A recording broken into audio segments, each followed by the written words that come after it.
given on different countries depending on their trade relations.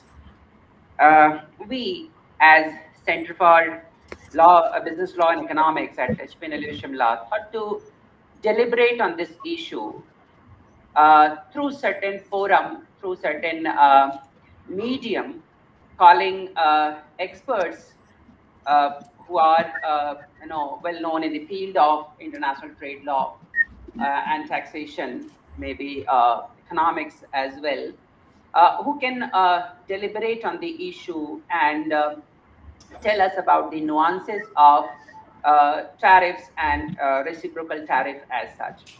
Uh, we are blessed to have our Vice Chancellor, ma'am, who has always guiding us towards new sort of thinking, new sort of innovations in terms of academic discourse, dialogues, and innovations. And the ma'am suggested me, why not to go for some sort of more formalized way of discussion and discourse. And then the idea of e-colloquium came in our mind. And I'm also privileged to share that within a short, span period, two renowned personalities in the field of international trade. One, Professor Somasekhar from NLSIU Bangalore, who is well-known figure in the field of international economics, and Professor Dr. Vipin Kumar, another scholar, legendary scholar, I would say, in the field of international trade law, who have accepted our invitation to be part of this colloquium. And this whole program was designed as such. So today, in the next 90 minutes, we are going to discuss the various nuances of reciprocal tariff. With these words, I welcome you all, and I invite our Honorable Vice Chancellor, Professor Dr. Preeti Saxena, ma'am, to give us a welcome address. Ma'am.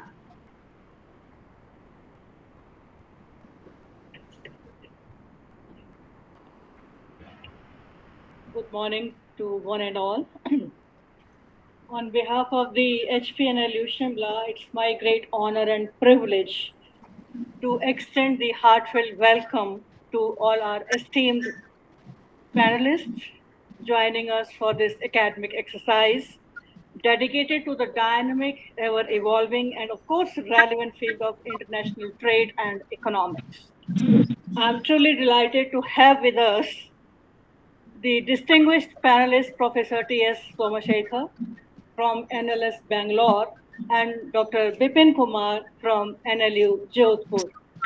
They are the experts, as told you by Professor Grajesh ji, that they are the authority in their field, the international economics and international trade law. I welcome both of you at this virtual platform and hope to see you very soon in our campus physically also, in beautiful campus of Shimla. We know that your presence enriches the intellectual fabric of this gathering. We are having the students right from UG, PG, and PhD scholars along with the faculty members. Your insights, of course, will certainly shape the global economic order with this discussion. And we know that this is also going to shape the economic discourse also for the international trade, which we are all facing with the announcement of the President of US, Trump. So once again, I welcome you for being with us. I also welcome the esteemed colleagues. I could see only Dr. Chandrashwari here, my dear PhD scholars and the students of HPNLU in this colloquium. I especially congratulate Professor Gurjesh Shukla, Director, Center of Business Law and Economics, individually, and of course his team for taking initiative to organize this colloquium on a very relevant and of course a burning topic, that is reciprocal tariffs and imposition of a new economic order, issues, concerns, and legal challenges. As we know that the imposition of the reciprocal tariffs by the nations has sparked the heated debate. It has a far-reaching implications for international trade, commerce, and of course, diplomacy. As academicians, it becomes very essential that we engage in nuanced discussion on the issues, concerns, and legal challenges that arise from the new economic order, particularly, as I told you, with the announcement of Donald Trump on tariff.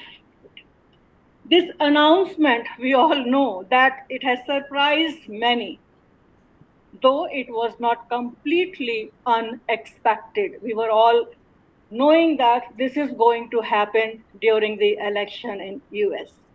And this new tariff plans has two parts. One, it is the usual import tax based on specific goods, and the other one is it is a new tax applied equally to all the goods from specific countries. So the tariff now vary both by the type of the product and by country. These new tariffs are currently on the hold and capped at 10% for 90 days, except China. Now, if we see the Trump's America's first trade policy, it will cause a major disruption in the global economy. It is going to be a challenge the way countries have been trading together through international agreements. This is going to create a lot of uncertainty about how global trade would work going forward. International supply chains, investment between countries, and overall economic stability that are all put at risk. The impact on developing economies like India is particularly significant as we strive to navigate the complexities of global trade while protecting our domestic industries and, of course, for promoting our economic growth. As we gather today, I hope the discussion will consider the critical issues like trade wars, which you could see in every, a newspaper as well as in the websites. When you talk about the tariff, then this trade war is the very prominent issue which needs discussion. And protectionism, economic nationalism, multilateralism, regional trade agreements, and at the same time, we must also consider the legal challenges, which is one of the cause of discussion that arise from the imposition of reciprocal tariffs, like the compatibility of WTO, international law, dispute settlements, as well as the domestic legislation. And above all, India's acceptance of this announcement, because when I was going through the newspaper Economic Times today, then there was the headline, Trump says tariff talks with India going great. Though this colloquium, and of course through this colloquium, I hope that we can foster a deeper understanding of the complexities of reciprocal tariffs and the new economic order. When Dr. Shukla asked me to speak on this economic order which he has designed and is resulting today in this e-colloquium, I thought that I'm never been a student of the business law or commercial law. What should I speak on that? And my mind goes back again to the Constitution of India, my field. And there I saw that the chapter which is relating to the trade, commerce, and intercourse, Article 301 onwards. And I see that the very first provision of Article 301 that speaks of trade, commerce, and intercourse shall be free throughout the territory of India. Why not that a state be considered at the international fora as the nation state, and it should be a free? Why the tariffs? Why the reciprocal tariffs? They are there. But there are certain international provisions which allows that, but not for the disadvantage of any of the countries. So this is the rule that has to be followed. And without taking much time, I also hope that These discussions will inform policy decisions, promote international cooperation, and contribute to the development of a more just and equitable global trading system.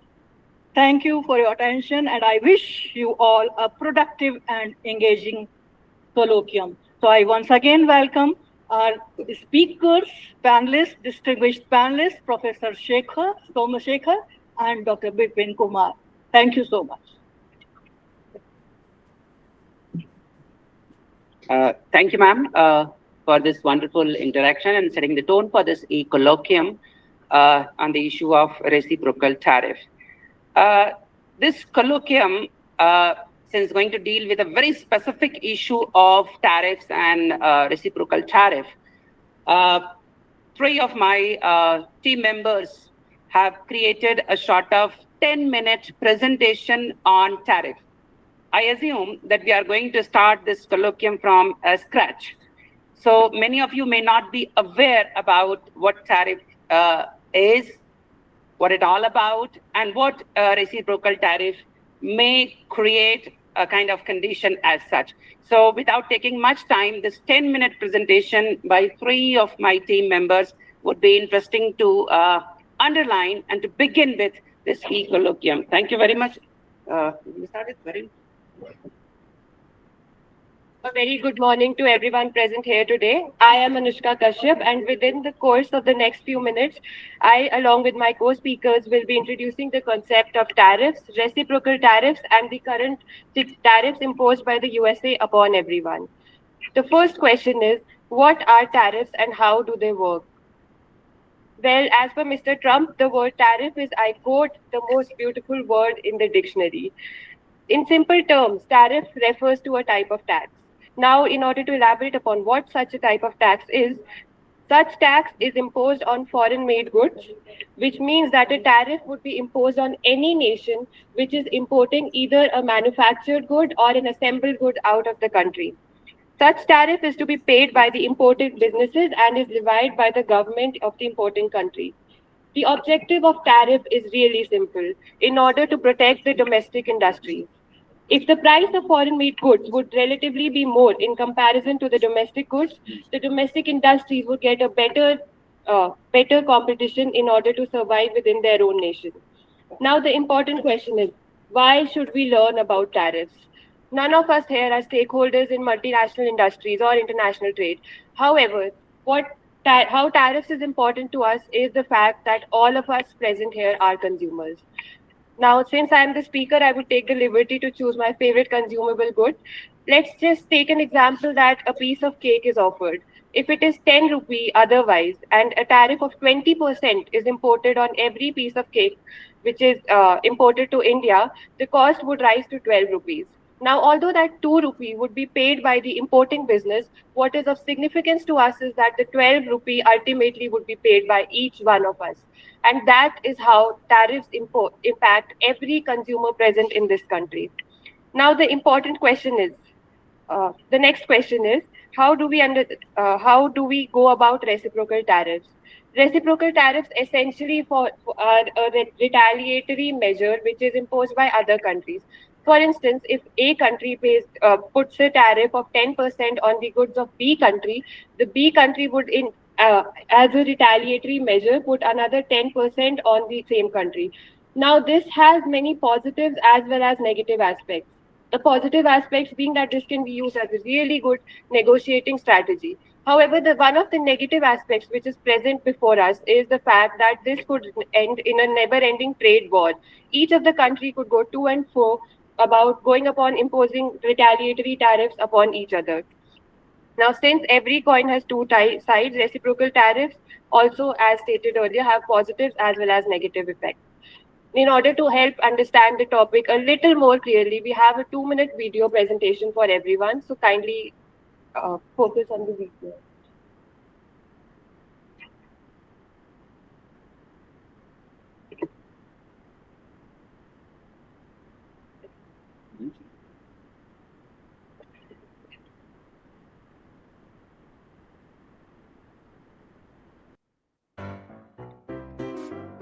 Okay, folks, gather round. Let's talk about tariffs. In the simplest terms, a tariff is like a tax on stuff you buy from another country. Let's say you're the US buying a fancy car from, I don't know, Germany. A tariff means the US government says, hold on, that German car is now going to cost more because we slapped an extra fee on it. Why? Well, the government might say it's to protect American car makers, make those German cars pricier, and maybe people will buy American instead. But, like most things in economics, it's not that simple. It's like trying to fix your plumbing with a hammer. You might stop the leak in one place, but you'll probably cause a bigger problem somewhere else. Remember that German car we slapped a tariff on? Well, Germany isn't just gonna sit there and take it. They might say, oh yeah, well now we're putting a tariff on American stuff like, oh, I don't know, soybeans. That's a reciprocal tariff. Basically a you hit me, I hit you back situation. Now those American soybeans just got more expensive for German buyers. See where this is going? It can escalate quickly. 1 minute you're arguing about cars, the next thing you know it's a full-blown trade war with tariffs flying back and forth like angry pigeons. So what happens when these tariffs start flying? First, prices go up. Remember that German car? It's more expensive now because of the tariff. And those American soybeans? More expensive in Germany. This can hurt consumers because they're now paying more for the same stuff. Second, jobs can be affected. Maybe some American car workers are happy because they're selling more cars. But those American soybean farmers? They might be hurting because Germany is buying fewer soybeans. It's a mixed bag, really.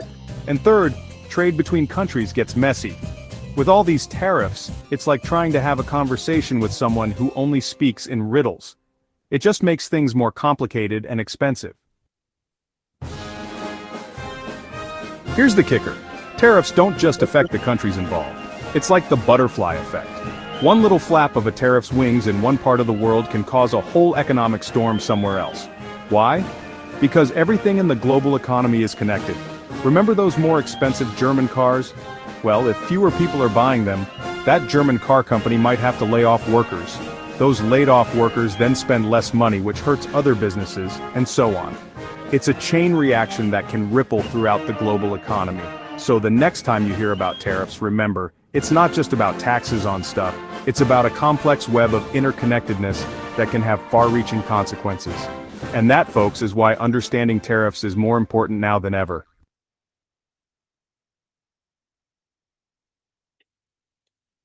I hope that video was able to sum up everything and help us gain a better understanding on what tariffs are.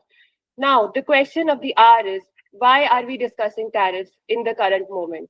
Well, Trump has recently announced a tariff policy, and elaborating upon the same, on April 2025, Trump reinstated and expanded tariffs. Now, this statement is meant to mean that tariffs were earlier also imposed upon other countries and their imports. However, Trump reinstated their policy. The reasons, as stated by Trump himself, were that trade imbalances and national security were the main concerns. Trade imbalances, as per Trump, meant that a trade deficit had been created in the country, and national security was meant to protect the economy of the USA. A 10% baseline was imposed on most of the imports, while a slashing to 26% on India and a 245% on Chinese imports. This was done as a measure to take over the trade war between USA and China. These tariffs were imposed under two laws, namely the International Emergency Economic Powers Act of the USA and Section 232 of the Trade Expansion Act of 1962.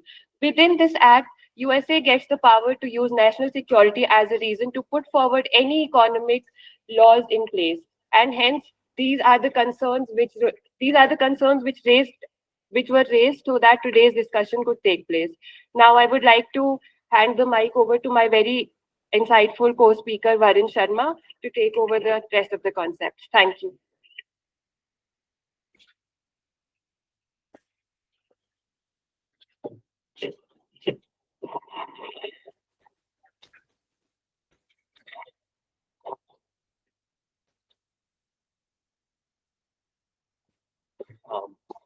A very good morning to everyone present here.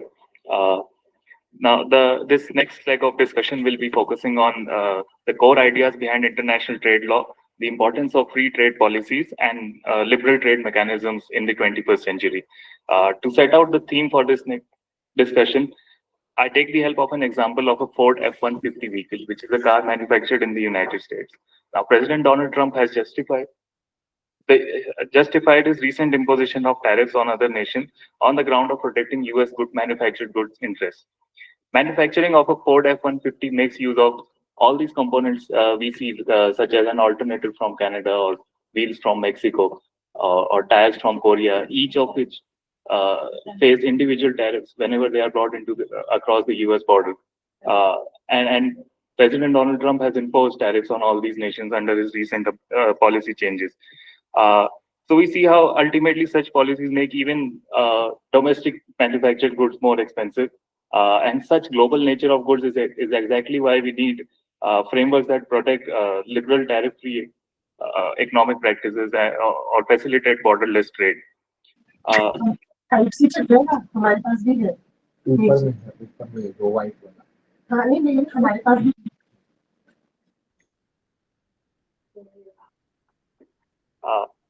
Several key principles and which are engraved under the regulations under international trade law will also be discussed under this, and I'll keep it brief because of the brevity of time.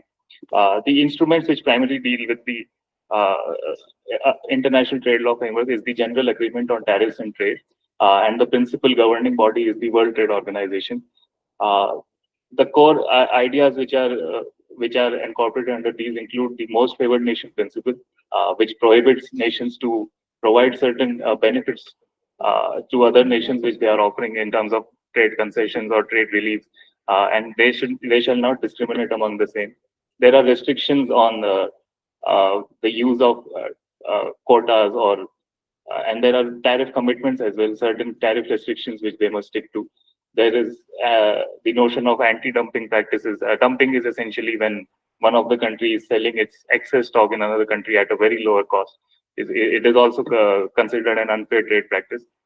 Article 19 and 21 are of particular relevance here because these are the two provisions President Donald Trump has invoked in justifying his recent tariff policy. He has used the justification of national security reasons and has almost interlinked national security to protecting domestic industries. Few points which I wish to highlight under India's stance on international trade policies is in its 2025 budget, India made certain cuts in the customs duty on goods such as cancer medicines or industrial automotive parts, which have made these products available at a lower price in this economic year. This is also in line with the international trade practices to promote liberal trade policy. India's approach to not consult the WTO and directly negotiate with the US in terms of relaxations in the US and the new US tariff policies is an issue which I wish to highlight because it undermines the relevancy of international trade organizations such as the WTO and the authority that they have. Currently, India is in talks with the EU as its retaliation measure to counter the effects of the new policies. And this itself shows that this is how international economic mechanisms are to work when they are for betterment for all. And the might is right approach as adopted by President Trump is not the way forward to promote global trade practices.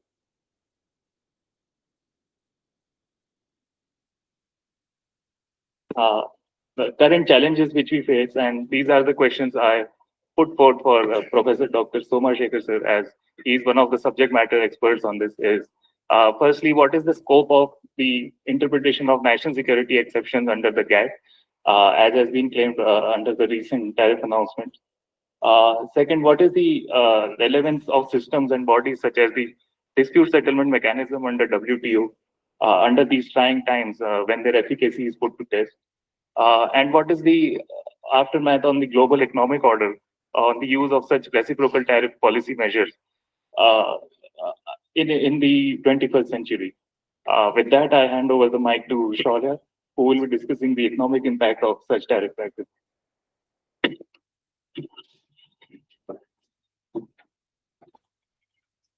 Morning, everybody. So now we look at how this tariff mayhem has or will potentially impact India. So we know that Donald Trump has spared no one. not even his closest allies that are Mexico and Canada. But India has received a special mention, and this is for good reason. Because a recent report by the United States Trade Representative highlighted the average tariff rate imposed by India of 17%. And this is one of the highest ones among major economies, which is in sharp contrast to the US average tariff rate of 3.3%. The gap is even wider in agricultural products, with India imposing a tax of 39%, while US imposing a tax of 5%.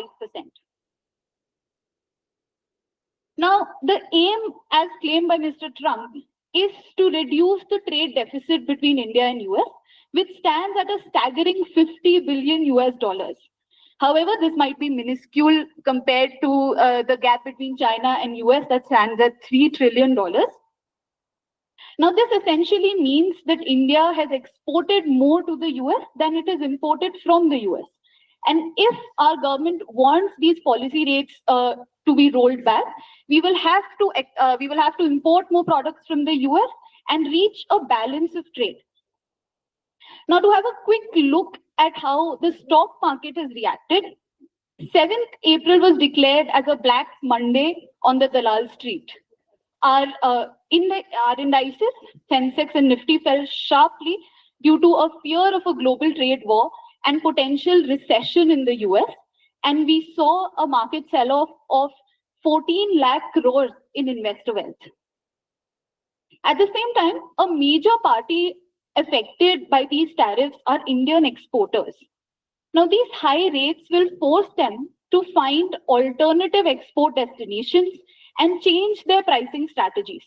This may also force them to make assembly lines in the US, which Mr. Trump claims to be his goal.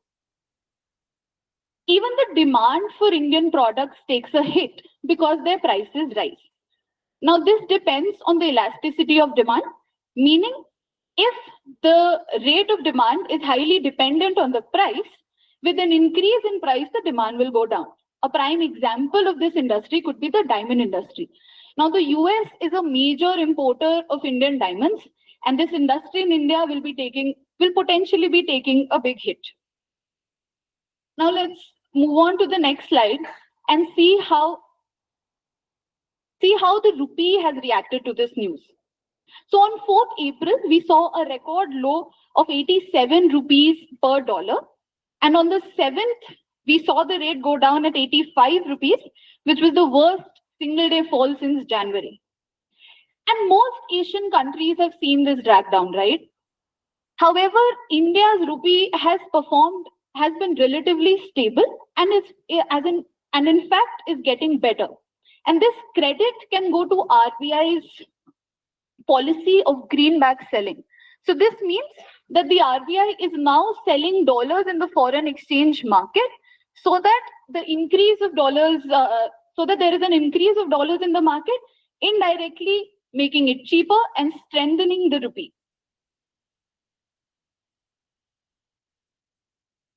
Next slide, please. Now we also see some policy changes by the Monetary Policy Committee of the RBI, which has reduced the repo rate by 25 basis points, bringing it down to 6%. Now, this is the rate at which RBI lends money to commercial banks. And the aim to cut this rate is to boost investment and lending in our economy, because so that there can be a correction in the market, because a recession in the US will mean a demand problem in India. Now, a major challenge that we face is from China. We know that China is facing the sharp end of Trump's tariff policy, and it will have to look for alternative export destinations because it's facing a supply glut. China has interestingly devalued its own currency, and now it may look to dump its products in India and ever again increase the problem of dumping. Certain opportunities that exist are that if the trade war subsists, India can try and replace China as the manufacturing hub of the world. And secondly, What is interesting to note is that other South Asian countries such as Vietnam, Taiwan, Bangladesh, Thailand, who are major suppliers of products in apparel, footwear, toys to the US, have faced higher tariffs than India. Now, what India can do is replace their market share and bring their demand to India. And these industries, if you must have noted, are labor intensive. And if we do end up replacing their market share, an increase in employment in the country can also be expected. Lastly, another window of opportunity lies in India taking an advantage of US's hostile position right now and negotiating certain trade deals with the EU, with South Africa, other Southeast nations, South Asian nations. But however, the question remains is if these nations can ever match the demand that is generated by an average American consumer. So you've heard the basics from us. Now it's time to dig deeper. With Mr. Soma Shekhar and Mr. Bipin joining the conversation, we're hoping to explore a few questions that have intrigued us, and we hope that this discussion will shed some light on them. So these are, first, what are the likely consequences of domestic demand and employment in India following this unprecedented tariff imposition? Second, what impact would such tariffs have on global trade flows? Third, should India leverage this tariff advantage over South Asian neighbors to boost its trade competitiveness, or should it prioritize regional integration through trade deals? And lastly, does India face a greater economic threat from the direct US tariffs on its exports or from the indirect effects of the US-China trade conflict? Thank you. Thank you. Thank you, Anushka, Varun, and Shaurya for making this presentation of the theme. Now it's time to invite our first speaker for this e-colloquium, Professor Soma Shekhar. Professor Soma Shekhar has over 20 years of experience teaching economics and law. He is currently a member of the Advisory Board of European Doctorate of Law and Economics, a member of governing bodies of NLSIU Bangalore, and a member of governing bodies of Madras Institute of Developmental Studies. He is also board member of Ramaya Law College. Apart from that, Professor Soma Shekhar is advisor to Ministry of Commerce and Industries, Government of Karnataka, in assisting the Government of Karnataka to frame the industrial policy.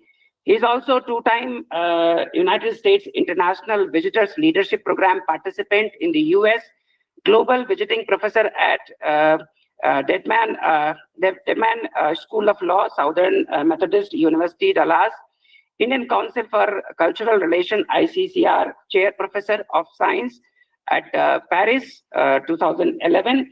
And apart from this, he is Erasmus Mundus Fellow at Institute of Law and Economics at University of Hamburg, Germany.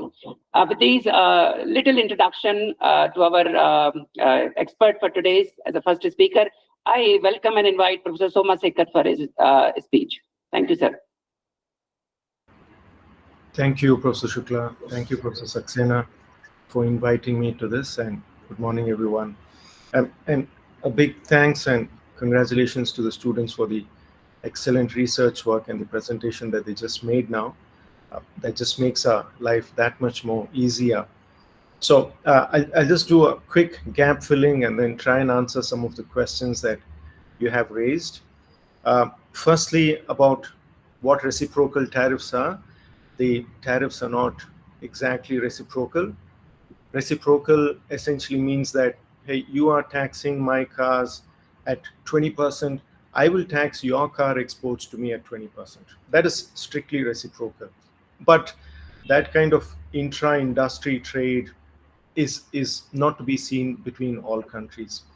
Intra-industry trade is higher among countries which have similar capital intensity or higher capital to labor ratio in terms of the stock of capital to labor.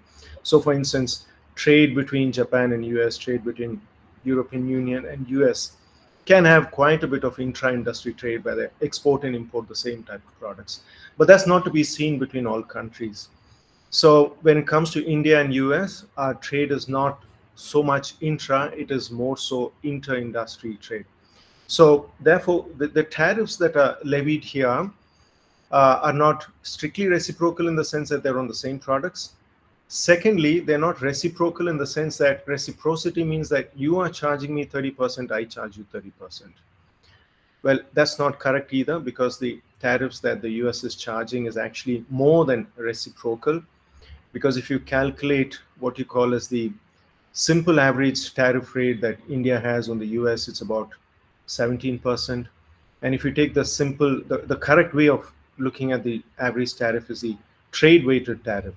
If you take the trade weighted tariff, we probably have an average tariff of 12% on US products.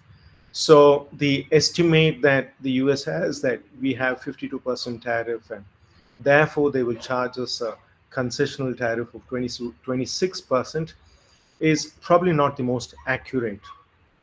So therefore, is it reciprocal? Well, not really. It's not reciprocal in both the product to product or in terms of the actual amount of tariff that's being levied. That's the first point.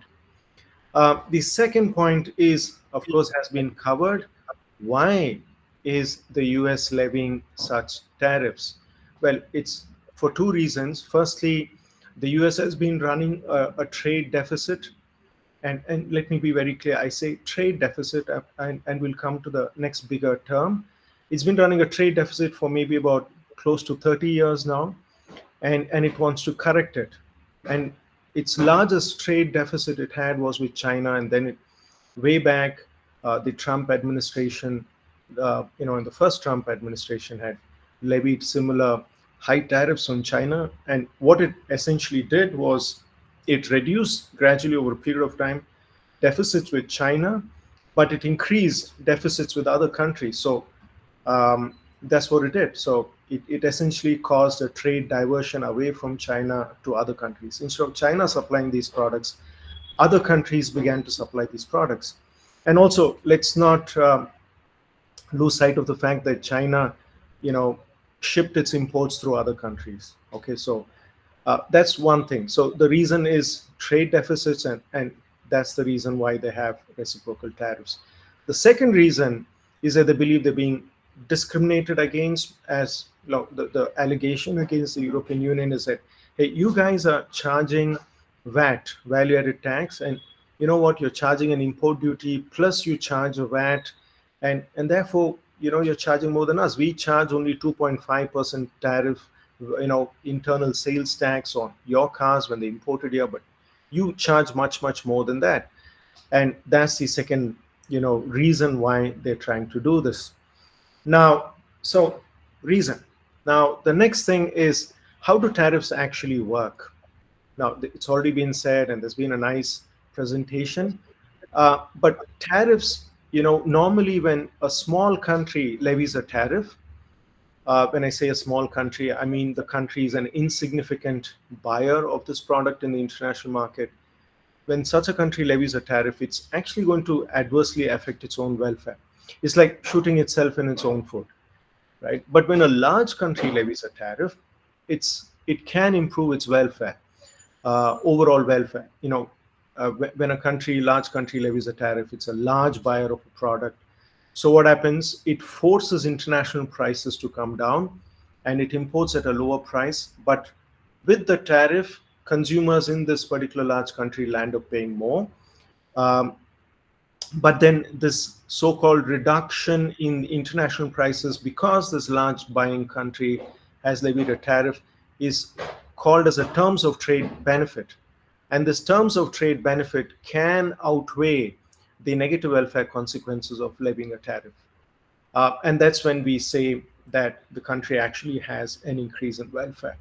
But having said that, just supposing that the US could have an increase in welfare because it levied a tariff, it's not exactly even a zero-sum game, because the other country which is exporting loses out much more than potentially what the US could gain. So it's actually a negative-sum game when you take the exporting country's welfare and the importing country's welfare put together. So when a large country imposes a tariff, they can increase the welfare. That's one thing to consider. But even when a large country wants to impose a tariff, there is something called as optimal tariff. If you cross that optimal tariff, even for this large importing country, huge buyer in the international market, welfare can actually start to decrease if you cross a particular level. So you don't want to cross this optimal level. And has the US crossed optimal levels? They're not thinking about optimality over here at all. They're thinking of punitive tariffs. So they've probably crossed this optimality way back. They left it at very low levels. So that's the second thing, how it operates for large countries and tariffs. And the second thing, of course, is when you levy a tariff, you have consequences domestically. Internally prices increase and consumers suffer. That's one point. But if you levy a tariff only on China, it leads to trade diversion. You could pretty well cause the imports to come in from another country. So essentially what's happening is your overall trade deficit doesn't really come down, right? So, and that's what happened to the US. Its trade deficit didn't come down. It just started importing from some other country. And having said that, I said we should also look at a larger picture. We shouldn't just look at the trade deficit, but what we need to look at is the current account deficit. The current account deficit is the sum of the trade balance as well as the imports and exports of services balance. And when you put together that, the US actually has a surplus in service exports, in service trade, and therefore its current account deficit is that much less, in the sense that its service surplus reduces the trade deficit. So the US is only looking at trade deficit, and there's a reason why the US has a trade deficit. We'll come to that. But this is what a tariff does, right? It can cause a trade diversion, and it only leads to the deficit continuing. It needn't correct itself, right?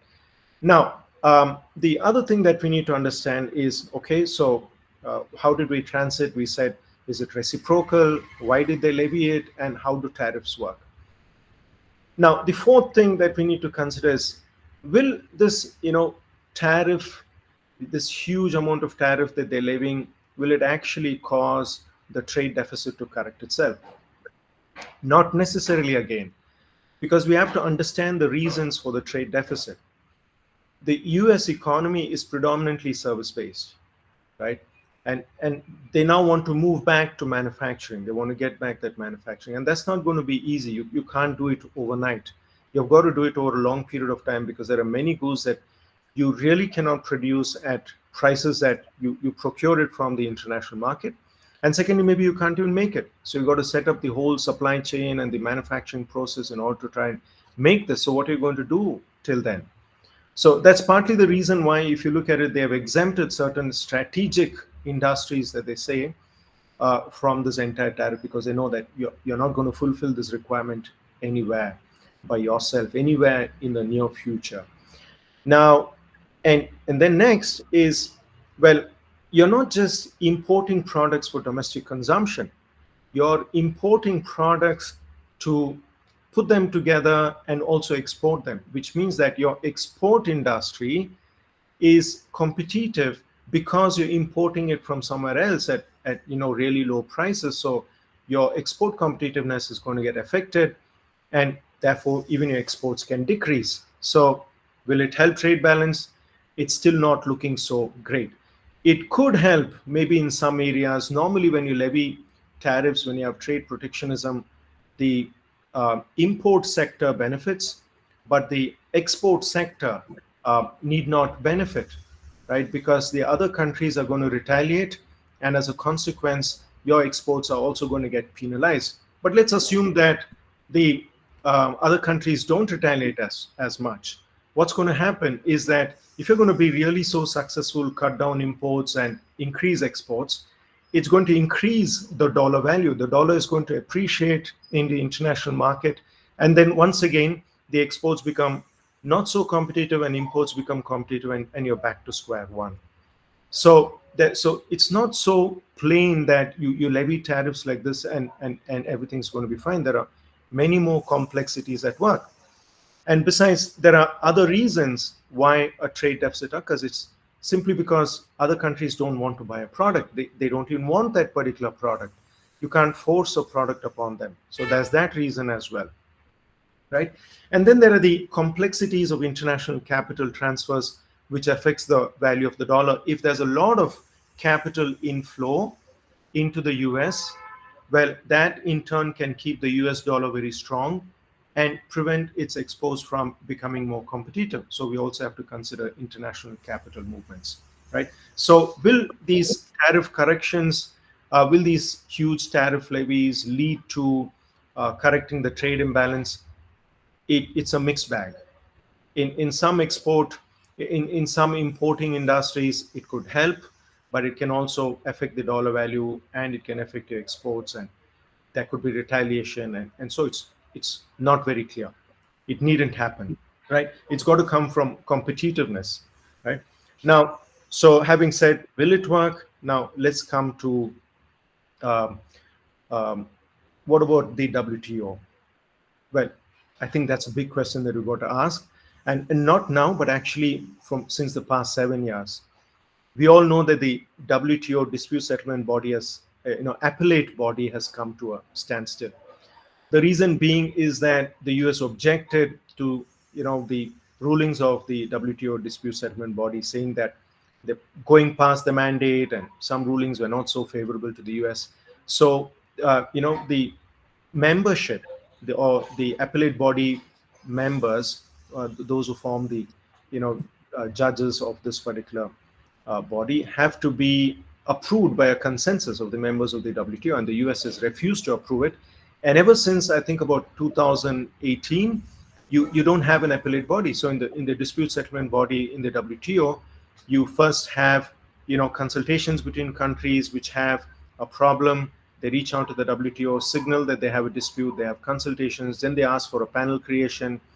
Then the panel gives its ruling, and then you appeal the panel ruling to the appellate body. But there's no appellate body now.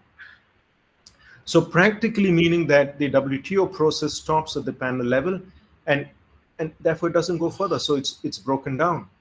Some countries have gotten together and they've started what you call as a plurilateral dispute resolution mechanism. You go to the panel, and then if you appeal from the panel, you go to this plurilateral appellate resolution process, if you can call it that. But that's very small, very few countries, and still lacks effectiveness. So you have a situation where there's no dispute settlement. Now let's look at this. Tariffs, we said, if tariffs are levied by a country, or if two countries get together and they have a trade war, this is what happened between the two world wars. It caused global trade to collapse, and it also causes countries' net exports to fall, and their own GDP is adversely affected. So if their GDP is adversely affected, their growth rate is adversely affected. So why do countries still engage in a trade war when we know that free trade, supported by, of course, all the institutional facilities that aids free trade, can actually engage in growth, can enhance growth? And that's been the experience of India ever since economic liberalization, since early 1990s. Our growth rate is probably twice as much as it was, in the earlier decades, what was described as a Hindu rate of growth. So it aids growth. It's quite simple. It's seen there. We get what we don't have. We get what we manufacture here at a higher price, and we can sell to others where we have a comparative advantage. So it's plain and simple. So why do they engage in it? Well, from a game theoretic perspective, we call this as a prisoner's dilemma, where two individuals, engage in this particular act sheerly out of self-interest, right? If you know about the prisoner's dilemma, it's like two prisoners are caught on suspicion of some large misdemeanor, some big crime, but they don't have evidence, so they're put together in separate rooms and they're being interrogated, and they're given a choice. If you confess, you get a lower sentence, and if you don't confess, you get a higher sentence. So given this choice, both of them actually confess, and collectively both of them actually get a higher prison sentence than what would have happened if they had cooperated. Right now, Therefore, their collective welfare is lower. Similarly, in the case of a trade war, each country behaves in its own self-interest. And pursuing this kind of self-interest essentially causes global welfare to come down. Now, that's where the WTO stepped in. I mean, 1940s, you had the World Bank, you had the International Monetary Fund, or the World Bank was called as the International Bank for Reconstruction and Development, and you had the International Monetary Fund. And the third organization, which was stillborn, never took shape of the day, was the International Trade Organization. Now, and what came out of that was GATT, General Agreement on Tariffs and Trade, but ITO never really came up because the US objected to it, feeling that the International Trade Organization might abrogate some of its sovereign power and so on and so forth. But anyhow, finally, 1995, you have the World Trade Organization, right? Now, the World Trade Organization has certain features which allows for this kind of prisoner's dilemma sort of situation from arising. And what are those features? Firstly, the WTO provides a platform for countries to negotiate, unlike in the prisoner's dilemma situation where they're not talking to each other, right? So it allows a platform to negotiate. It also allows a mechanism for exchange of information, and there's constant information flow, because any country that changes its trade policy must immediately bring it to the notice of the WTO, and therefore all the countries, member countries. And any country that initiates any action must do so through the WTO. It cannot do so unilaterally. And then further, if there is any dispute, there's also a dispute settlement mechanism that the WTO provides. So if anyone deviates, the dispute settlement mechanism, dispute settlement understanding provides for a resolution mechanism.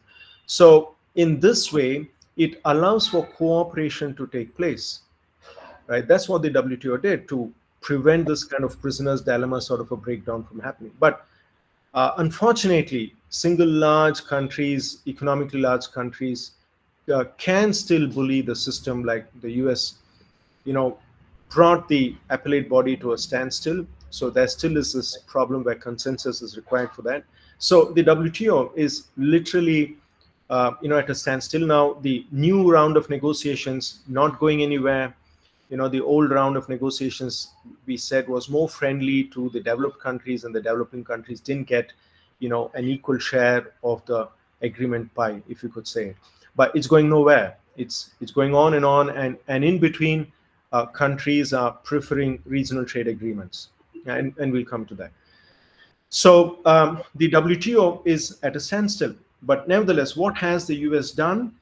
The US has basically done things which violate several things of the agreement. One, it violates the Most Favored Nation Treaty clause, Article 1 of GATT, and similarly in other agreements.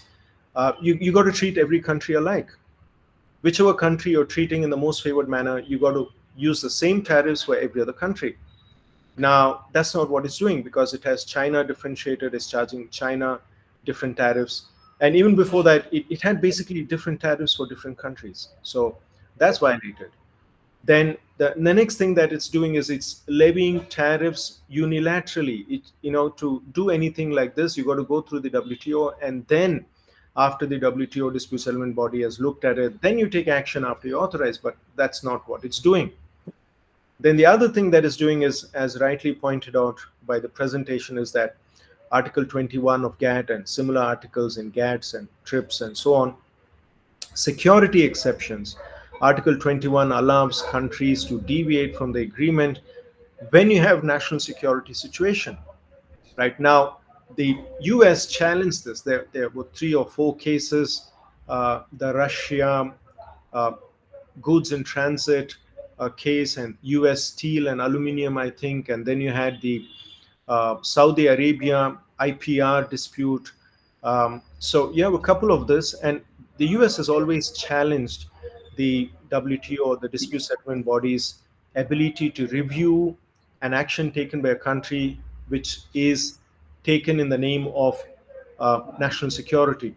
But the WTO dispute settlement body has ruled on this and said, no, it's not for the country to decide when there's a national security issue, and It's not for a country to decide also what extent of action it can take. It is justiciable.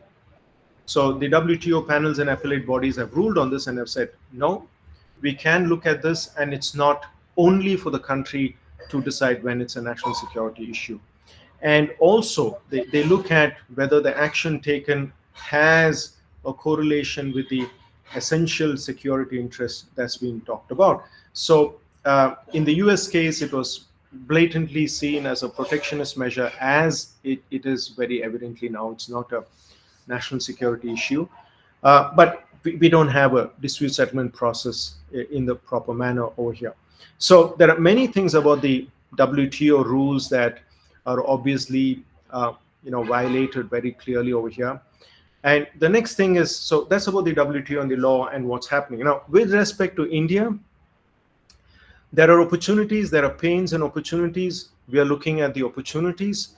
We are looking at the different tariffs that are levied on the other countries. Of course, there are still differences. And we are trying to rush our own free trade agreement. And that's going to be the new world order that we are talking about.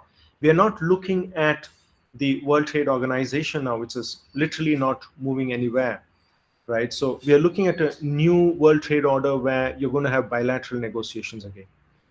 In the WTO, you had multilateral trade negotiations where weaker countries in negotiation, smaller countries, could free ride on the negotiations between larger economies. So two large countries would negotiate between each other what tariff concessions they would give each other. And the same concessions would have to be given to every other country. So that's how the multilateral negotiation system worked. Now you're moving to a bilateral system of negotiation where countries are basically going to have power-based negotiations and not rule-based negotiations, which means countries will be arm-twisted to giving up. You may have an agreement, you may have a regional trade agreement, but you'll be arm-twisted to giving up a larger portion of the surplus that the trade brings about between the countries. So it's likely to be an unfair distribution of the benefits of trade. That's what's going to happen. And that's the whole reason why the Doha round is being looked at. We need to renegotiate everything, the way in which the benefits are being distributed.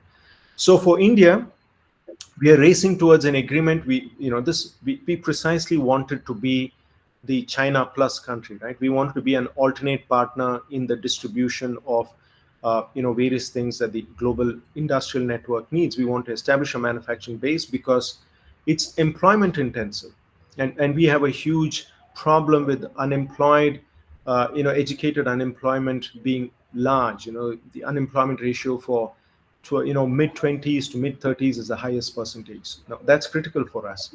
We add more people to the labor force than whom we can employ. So increasing manufacturing here is critical for us. So there's an opportunity for us.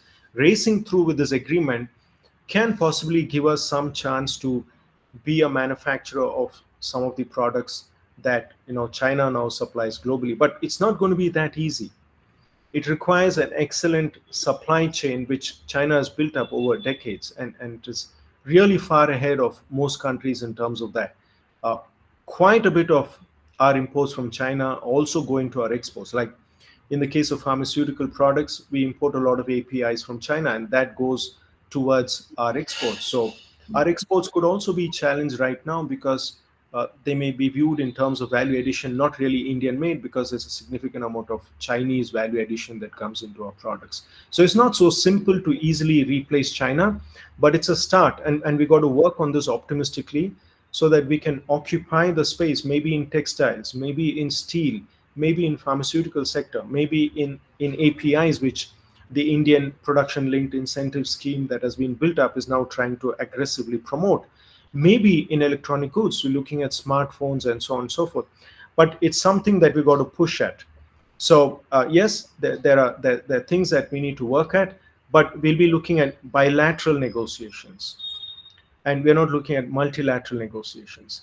And what India is also doing is not putting all its eggs in one basket. India is aggressively pursuing agreements with other trade blocs like EU and as well as UK, and trying to risk-proof its trade diversity rather than just have its US is the largest trade partner for India, so it wants to risk-proof that, diversify, move to other countries, which is an intelligent thing to do. But there will be pains. the automobile sector is what is eyed by most of the countries, and that's probably the single largest industrial sector that we have, the largest employment generator. So there are going to be challenges in trying to work out RTAs with several different countries, but that's the way ahead, and hopefully we'll get something better out of that. Thank you.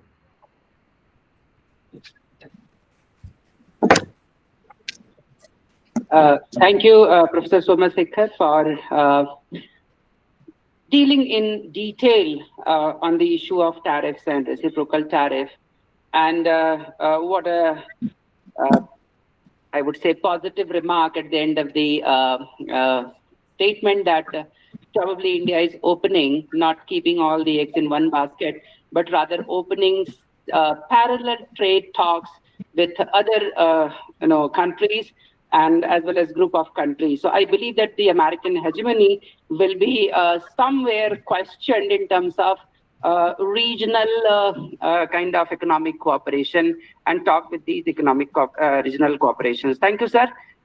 We may have a lot of questions at the end of the session, but before that, our next speaker, Dr. Vipin Kumar, he would be speaking and telling us about the reciprocal tariff, and it's a perspective from third world countries. Professor Vipin Kumar is an associate professor at National Law University, Jodhpur, and he's director of Research Center for International Economic Laws. He's also director of BRICS Law Institute, National Law University, Jodhpur, and he's also coordinator of lot of other bodies and governing bodies at NLU Jodhpur. He has a huge publication list. I believe that I would require another day to read all those in the name of Professor Vipin, but I would necessarily discuss narrate two publication. His first publication in form of book was Dispute Watch Case Volume 2009, Volume number 1 and 2 from Center for WTO Studies, Indian Institute of Foreign Trade, New Delhi, and also Dispute Watch Cases of 2010, Volume 2, again from the Center for WTO Studies, Indian Institute of Foreign Trade, New Delhi. With this little introduction, sir, Vipin sir, I welcome you for your speech. Thank you, sir. Thank you very much. Thank you for inviting me and Professor Somasekhar to speak on a very contemporary topic, and that is reciprocal tariff and imposition of New World Economic Order, issues, concerns, and challenges. In fact, the presentation that the students had made at the beginning, that was very interesting, and whatever that Professor Somasekharan has talked about, the WTO angle, I will be adding some more things, right? And I will be clarifying, and then in the last that I will be talking in terms of the specific sectoral impact that will be having on India, and the microeconomic scenario that is going to be changed in India. So with the start, that is in fact that when the speaker, the economics background person, that he was telling, that reminded me a particular saying, that if a lawyer is not knowing economics, then he or she is a public enemy, right? So in the current circumstances, that a lawyer need to understand the economics, and that is what the integration is, the 5-year law courses that is doing, that is really welcome.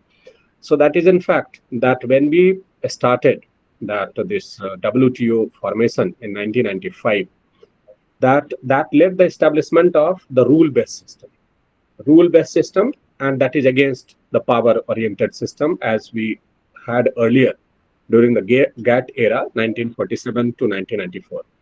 So when the WTO got established on the 1st January 1995, that talked about very extensively that how the trade regulations that will be done on multilateral basis.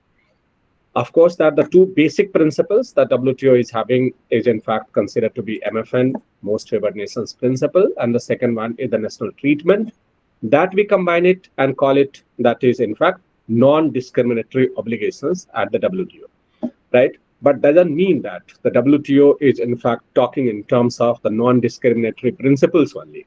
It do recognizes that certain exceptional needs, Professor Somsekharan and the students were also telling, these are having certain exceptions.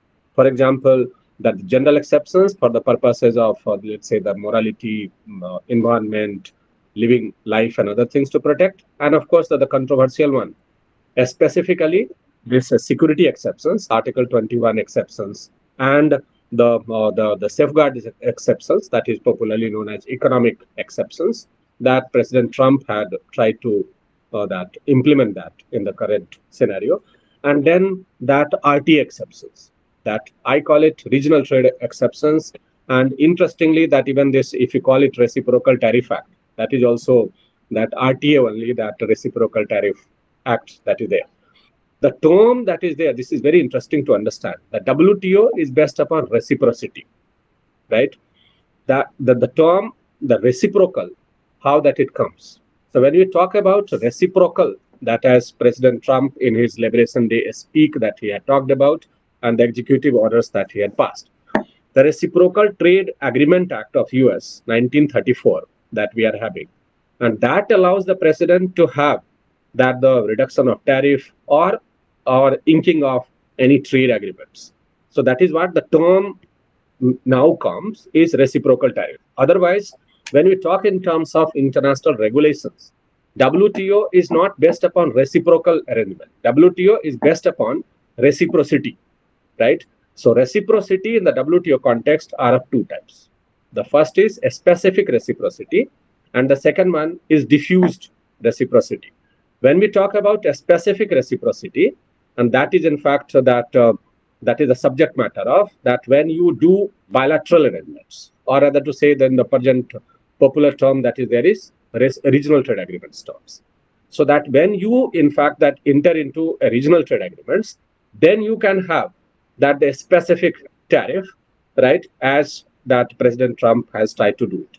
In a WTO context, that is diffuse tariff that is there, which talks about that when you impose tariff, right, because at the time of negotiations of the WTO, that every country for that matter had brought schedule of concessions.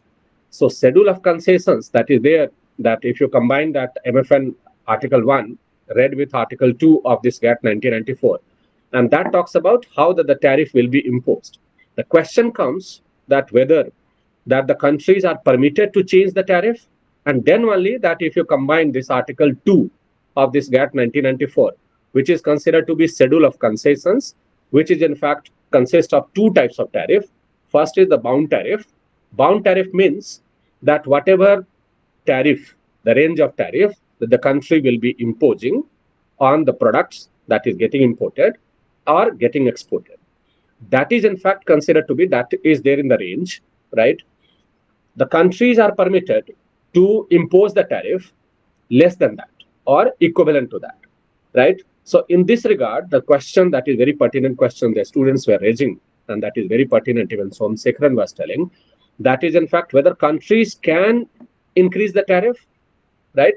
And whether that is the legal framework is in existence in the WTO. That is Article 28 of this GATT 1994, which allows the countries to in fact raise the tariff, but for doing that, the country, that particular country is required to renegotiate on mutually agreed terms with all the existing members of the WTO. And that is what in the current circumstances, US has not done this, the negotiations with all the affected parties in terms of modifications of its schedule of concessions.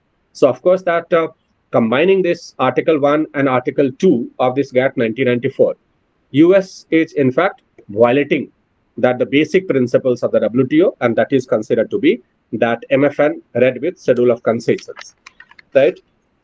So now in terms of that, having said that, three things that is very, very important to understand the trade regulations in current scenario. The first is, of course, the rise of nationalism everywhere that is there. This particular concept is there everywhere. The second one, that is the rise of unilateral trade measures, right? When we talk about unilateral trade measures, that is in fact recent in origin. But most of the time, recent in origin, when I say That means specifically after the establishment of WTO. Because at the WTO, that the complete prohibition that is there in terms of adopting unilateral measures. Over here, that President Trump so-called Liberation Day speech that he had talked about, unilaterally, right, had imposed the tariff on so many countries. So that is in fact the second thing, second variable that is there. This is unilateral measures. And the third one that is nowadays we hear, the third variable that is there is morality, right? Because, and that too, that on the grounds of, let's say that the halal jhatka controversies, or that is that the certain products, IPR products can come to my country or not. So these are the three basic variables that the countries use for adopting that the protectionist measures, nationalist measures, nationalism, unilateral measures, and morality. And this specifically after 2012 onwards, that is on rise.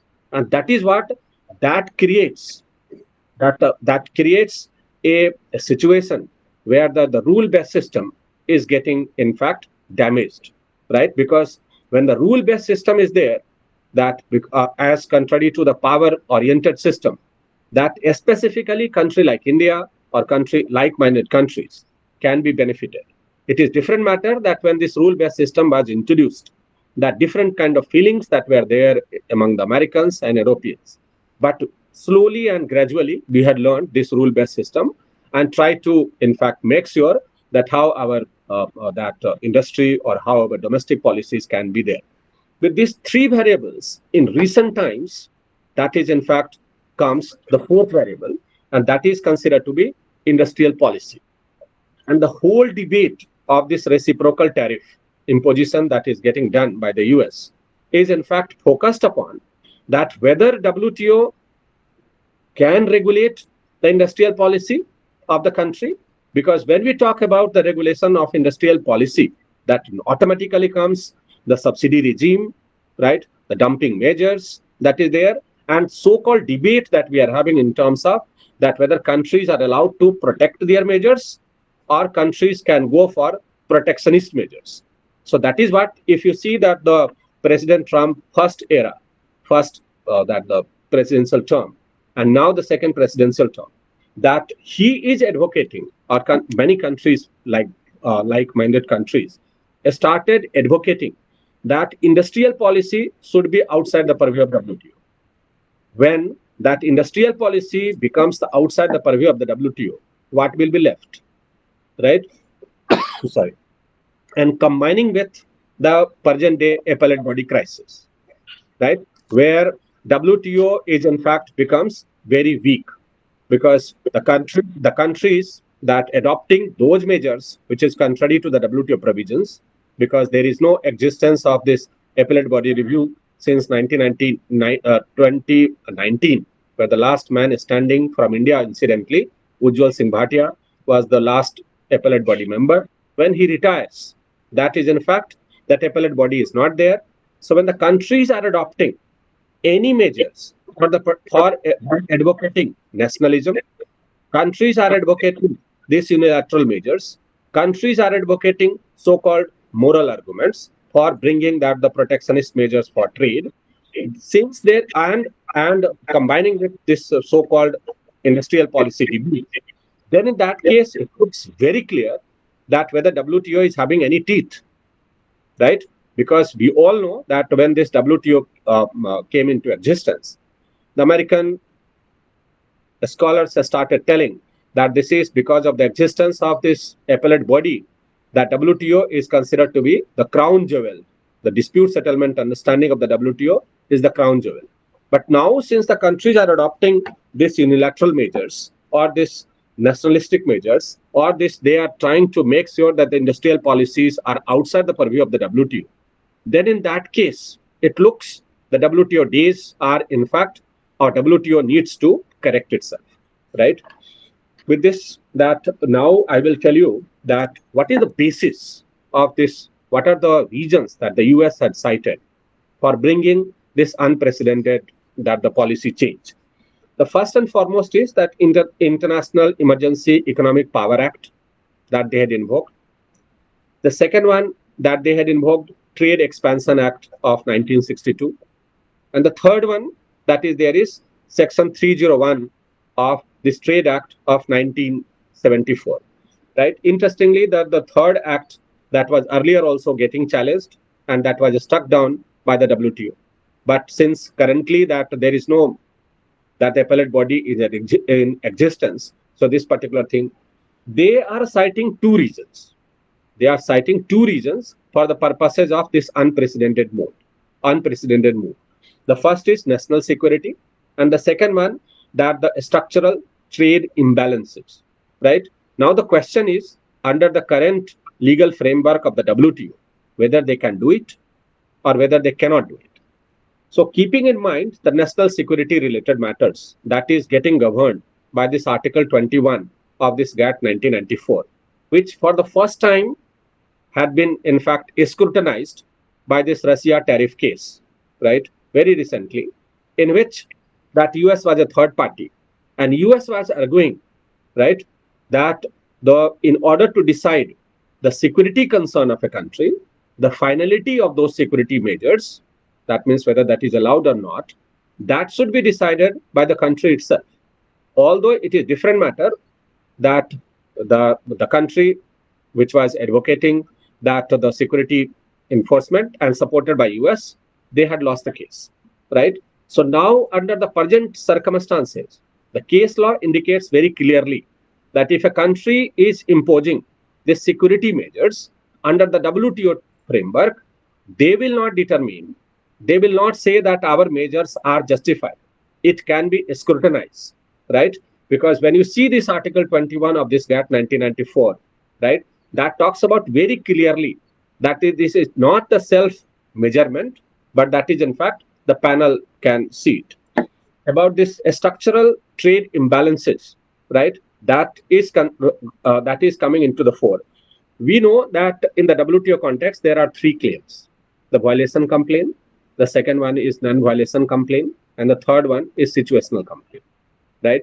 So that is in fact a structural trade imbalance that comes under the purview of non-violation complaint, right? So non-violation complaints without violating any provisions, that if you are impacting a particular country in economic matter, then that is also can be challenged. But there is no certainty on this, that whether this structural trade imbalances can be used for the purposes of initiating a dispute, right? So we can say that that American measure is in violation of Article 1 of MFN, read with Article 2 of this GATT 1994, Schedule of Concessions, that is blatant violation. The second one, that their measures cannot be justified under Article 21. The case laws that is there. When this, the second case that we are having, that when that in the first period of this President Trump, when he had imposed extraordinary tariff on steel and aluminum, citing the security reasons, right? The panel has in fact not permitted the increase of tariff on this steel and aluminum. Of course, it is a different matter. That is in fact that since the appellate body crisis is there, and that is what it is not getting checked. But otherwise, the panel definitely had made given the ruling that US measure was in fact not in conformity with WTO obligations. Right? Now, I will tell you that because this is in fact that, and one more thing that there is, this reciprocal tariff imposition or the whatever the measures that US is taking, right, that will definitely lead to fragmentation of WTO, right? And that will lead to the formation of many regional blocks, right? That one of the talk that is currently getting done in India, and the Prime Minister, Honorable Prime Minister had spoken to the American counterpart also, in which that is in fact trade agreement, regional trade agreement between that India and US that is getting proposed, right? So that is now this measures impact on certain product or certain specific area that I had identified. Now I will explain. So the first and foremost is that the impact of this Reciprocal Tariff Act will be there on Indian pharmaceutical industry, right? Because that which has been largely been affected. because India, being the leader of these generic drug makers, supplied nearly 8.7 billion worth of medicines to the US in 2024, representing approximately 31% of their total exports and accounting for some 65% of generic prescriptions to the American market. So this is in fact and that includes certain cancer, chemotherapy drugs, essential drugs also, right? That is, Export Promotion Council of India had indicated and warned that is in fact the profit margin after this imposition of this tariff act that will go to 10 to 15% effect on the Indian pharmaceutical things, right?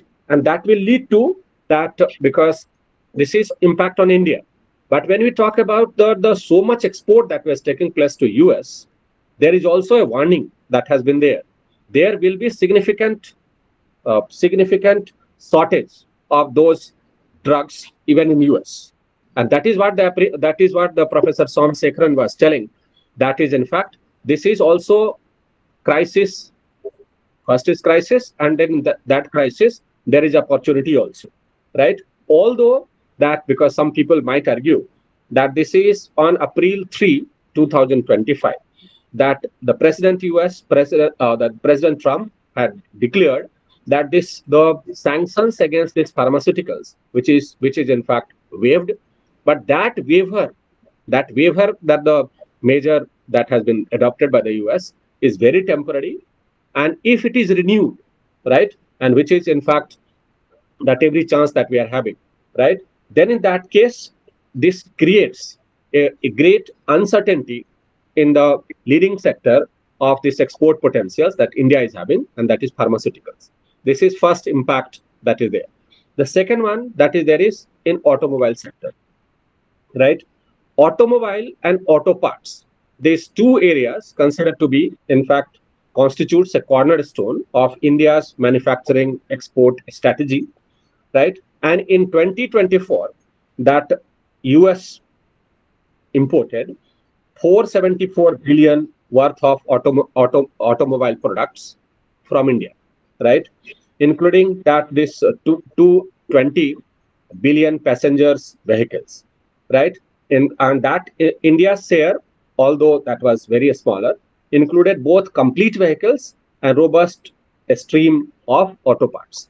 This is in fact after this imposition of this Reciprocal Tariff Act, right?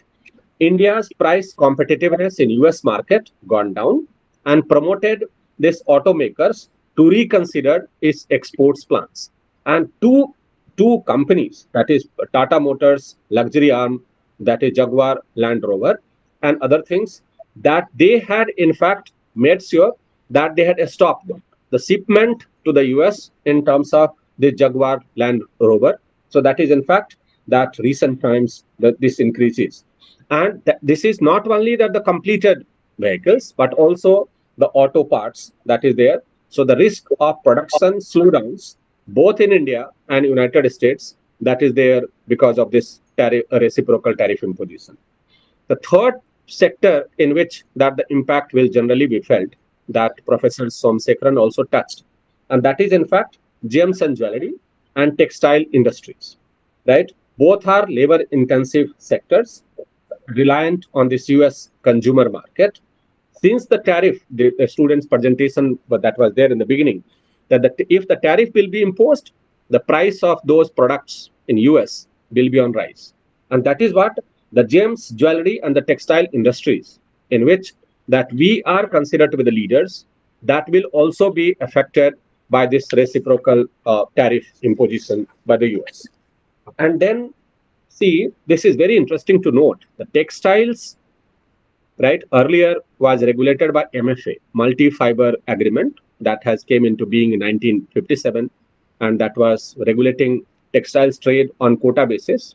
Interestingly, after this agreement on textiles and clothing in 1995, that the quota system got removed, and India currently was having 18% share in the total world trade. And most of the textiles that was getting exported majorly to US. So that will also be the sufferer in terms of the exports to US.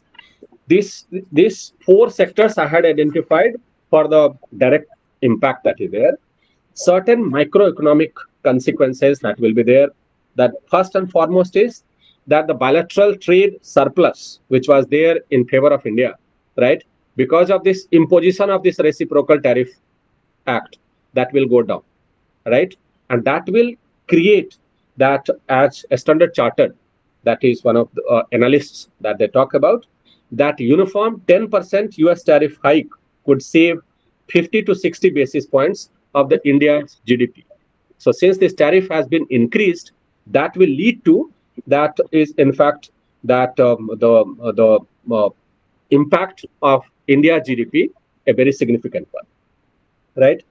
And the next one that is there is in terms of that, and that is we are facing for a while, almost 10 to 15 years, that India's valuation in terms of currencies, that was in fact shaking. So that is in fact after the imposition of this Reciprocal Tariff Act, that will lead to at least in fact 10 to 15 paise weaker in terms of that the valuation of the currency. So this will lead to that the value of the currency, that the Indian currency that is having, that will be weaker further. So this will be having a serious impact on that is there. Now that the student was telling that its impact on the Nifty and other things, that is in fact IT stocks and Tata Motors, pharmaceutical shares, that those things had been seriously impacted by this particular measure, and that is there. Now what we can do, what is the way forward? So that is in fact on in February 2025, that is only that our Honorable Prime Minister had initiated a dialogue, right? On the basis of that, India entering into a regional trade agreement, right? Or bilateral trade kind of agreement with US, right? And this is very interesting, as Professor Saxena was telling in her speech, that in newspaper items, that is very interestingly, that India is ready enough to reduce tariff. And this is very, very interesting. Why? Because see, that the tariff imposition is decided on multilateral basis, and where every country is in fact free enough to determine the tariff, right? This looks very fascinating to see that on what ground, because the details has not come. But of course that India is willing enough to reduce the tariff, right? And that is in fact that one significant thing that is there is, because in 2019, that we had not signed RCEP, Regional Cooperation Treaty, that is there with lots of countries, including China, Japan, Australia, ASEAN, and other things, right? So this is in fact that India needs to think seriously to revive it again, that because the invitations that is there from these countries, more particularly Japan and Australia, although it is a different matter with Japan that we are having RCEP, that Japan is, we are having Comprehensive Economic Partnership Agreement, and with Australia in 2022 only, that we had entered into a regional trade agreement. With ASEAN, that we are trying to enter into more stringent RTAs, right? So these are the certain measures that has been done by the government, right? And of course that our Commerce Minister rightly declared that this is an age of bilaterals and regionals, right? So we require to find it out more regional partners, right? From 2022 onwards, that of course that we had entered into with UAE, we had entered into with EFTA, certain parts of European Union. We are currently students that the presentation they were telling that as a retaliatory measure, India is trying to have that that some kind of agreement with European Union, right? It is from 2008 onwards, this regional trade agreement negotiations that is going on, right? Now there is a need to make sure that this particular regional trade agreements is in fact come into existence. And of course, India had shown its willingness to enter into RTA with UK also, right? So these were my understanding about this, the reciprocal tariff acts and what India can do and its impact on Indian sectors. Thank you very much. Thank you, Dr. Bipin. It seems the order of the day that WTO is facing challenges, and it's time for the regional cooperations to come forward and deal with these economic issues, economic challenges in terms of tariff as early as possible. Now, since it's already 10:45, 11:45, sorry, I think we can take still 3 or 4 questions. So raise your hand. Varun, can you just help out? While raising questions, please introduce yourself briefly, name, the program detail, and then to whom you wish to ask that question. Would the experts are here? Please, Professor Mathekar is there. He's here. There.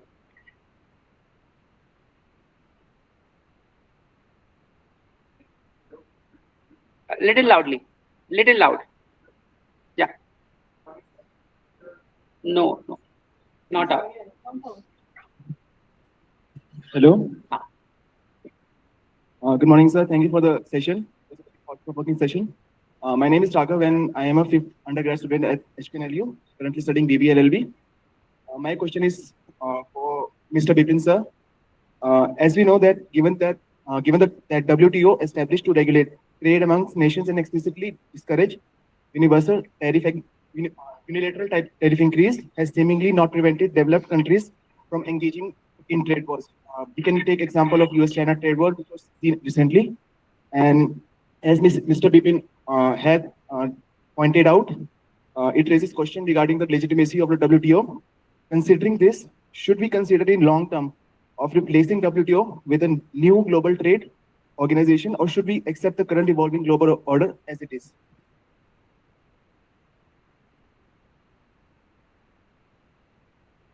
Vipin sir, I think your mic is off. Vipin sir? So first of all, that the unilateral increase of tariff in the current WTO legal framework is not permitted, right? For that, you require to renegotiate the tariff schedule with that particular country. This is the system, Article 2 read with Article 28 that is there. The second thing that is there that you had talked about, the legitimacy of the WTO that is getting eroded, right?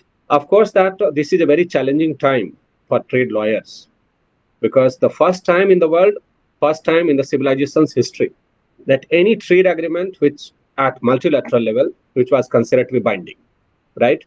So we need to reform, right? As that the Doha round of negotiations that is taking place, there are certain things that has been improved. For example, trade facilitation agreement got included in the WTO. Now currently the fisheries agreement, that is 97 countries are the signatories. Then that is investment facilitation text that is there, 128 countries had signed, right? So this is not that the WTO days are numbered, that is getting reformed. Of course, that this is significant setback that is there. The third part of your question was there, that the new world economic order, right? In fact, that when we talk about regional trade agreements, the scholars or the lawyers are having an opinion that this is against WTO. But if you see the text of the WTO, right, the WTO regulates trade on 2 manners. The first one at multilateral level, and that is, of course, that MFN and SR treatment. And the WTO article itself, GATT 1994, allows the country to enter into RTA. So, right? So that means what? RTA is an exception of the 2 principles of this GATT 1994, but RTAs are permitted. So RTAs are considered to be, regional trade agreements are considered to be the conditional exception of the WTO, right? We are having some case laws also, that is the Turkey textile case, that Mexico soft drink case, in which that they had seen that how that if a question comes in terms of that the validity of a measure under RTAs, that can be challenged. But any system that is there, right, if the WTO is in fact legitimately governing the international trade, it must be having that this WTO dispute settlement system effectiveness. And that is what, if one thing that is needed to be changed, and that is in fact the revival or the reformation of the DSU, right? If DSU will be in fact reformed, the WTO is in fact a very good organization, and of course that India is in favor of the existence of the WTO obligations. So this was my answer. Thank you, sir. Another question? Anybody else? Anyone else? Okay, Shaurya. There's a fellow. Give him. Abhijit. Hello. Good morning, sir. Sir, I'm Abhijit from final year.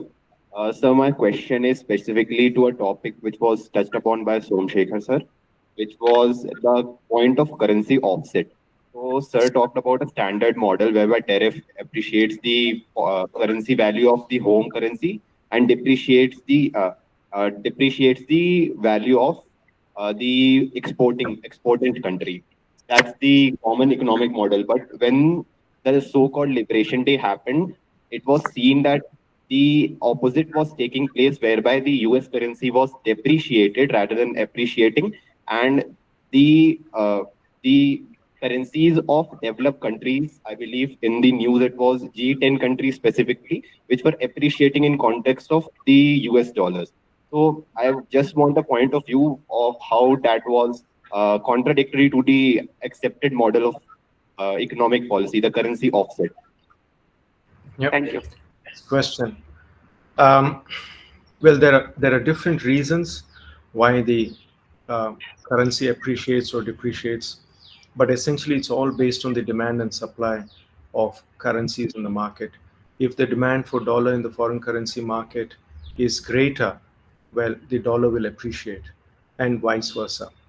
In this context, the reason why the dollar is getting hammered, I mean, the rupee was about almost 88 and it's now 84 odd to a dollar, and that's in pretty quick time. And similarly with other currencies as well. The reason is simple. Trust in the US economy being strong and continue to perform well has gone down. People expect a recession in the US economy. So therefore, trust in the US dollar is coming down. And therefore, sales of US dollars is taking place. And so demand for dollars going down, selling of dollars going up, that's causing the dollar to fall down in value. And the same thing that you're seeing in, in the middle of all this, if you look at why Trump reversed his policy and gave a 90-day, breather, was essentially because of what happened in the securities market. US Treasury bills came under intense pressure. They were being sold heavily because holders of US Treasury bills, there are countries which have trade surplus with the US government, buy US Treasury bills with the surplus that they have, dollar surplus that they have, because they get an interest rate on that and because they believe it's a secure asset backed by the US economy. So they began to sell these securities heavily, and maybe it was Japan, maybe it was some other country. And once that happens, there's something called as yield. There's a bond price, then there's a coupon rate. The coupon rate is a rate of interest that is fixed. If there's a bond which is worth $1,000 and the interest rate is 2%, that's the coupon rate. Now, these securities are traded in the market. And when someone loses confidence or they want to sell, or if these securities are sold, the price of the security, the face value being 1,000, it starts coming down. And the yield starts going up. In other words, 2% of 1,000 is 20. That's the absolute interest that you get. And when the US securities are being sold, it goes down from 1,000 to say 900, or let's say, just to give a round number, let's say it goes down to 500. That's what is being bought and sold at. It means that $20 is now effectively 4% of the market value of that security. Now, if the US government now wants to borrow money, and it's a huge borrower, to fund its own budget, the cost of borrowing just doubles. And all of this is showing that there is a lack of confidence in the US economy and in the US government in terms of policies, and that's the reason why the dollar is going down. Now, will the dollar appreciate? As theoretically we said, if it exports more and imports less, Well, that is still yet to take place. That is a trade-based currency exchange which is not yet taking place. In fact, what you have seen right now is every country tried to rush its exports across to the US before the tariffs hit. So if you look at most of the countries, there was a spike in the exports to these countries, from these countries to the US. So these are the reasons. The reasons for current demand and supply of the dollar in the market are many and not just trade-based. So trade-based explanation was given to say why the dollar would appreciate, but there are confidence-based reasons why the dollar may come under pressure. There are huge holders of US, dollars by countries which have a surplus trade with US government. Japan has more than 1 trillion. China has about $900 billion. India has about hundreds of billions of dollars. And so there are many countries like that. If they lose confidence in the dollar and they engage in sales, it comes under